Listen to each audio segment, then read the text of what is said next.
Good morning! Bagong bayani, may mga bagong bayani po tayo. Tinakwil daw.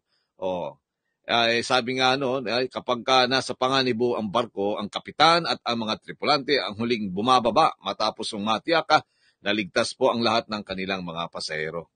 Ito ay may kaugnayan dito sa pagbobomba o palitan ng bomba ng Israel at ng Iran. Dahil ang mga miyembro at pamilya ng mga OFW ay nagtatanong, bakit daw yung 21 mga opisyal ng gobyerno, na tila binigyan ng prioridad para makalabas ng Israel, sakay pa ng mga pribadong eroplano.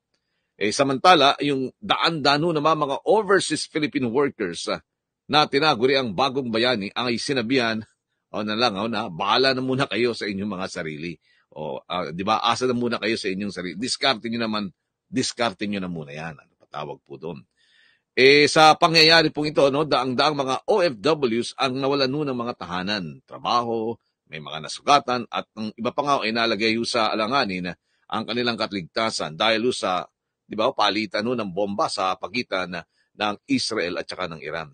Yung bangis po ng bomba ay lalong nakita sa biglaang pag-atake po ng Israel sa iba't ibang bahagi ng Iran.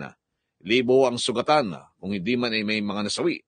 At ipinagmalaki pa ng Tel Aviv, ang pag-atake na kumitil hindi lamang ng mga sibilyan, kundi ganun na rin ng mga matataas na Iranian officials at mga scientists.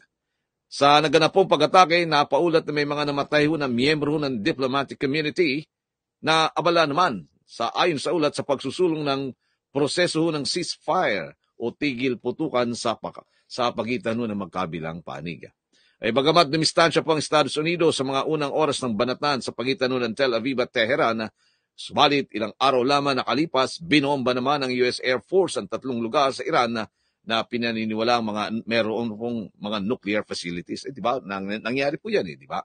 Ayon kay Professor Jeffrey Sachs ng Columbia University, isang irony o kabalintunaan na sa kabilaw ng pagmamalaki ng Estados Unidos na isinusulong nito ang kapayapaan at nire-respeto ang karapatang pantao sa buong daigdig, siya naman ang pinakamalaking supplier ng mapaminsalang armas o yung tinatawag pong weapons for mass destruction.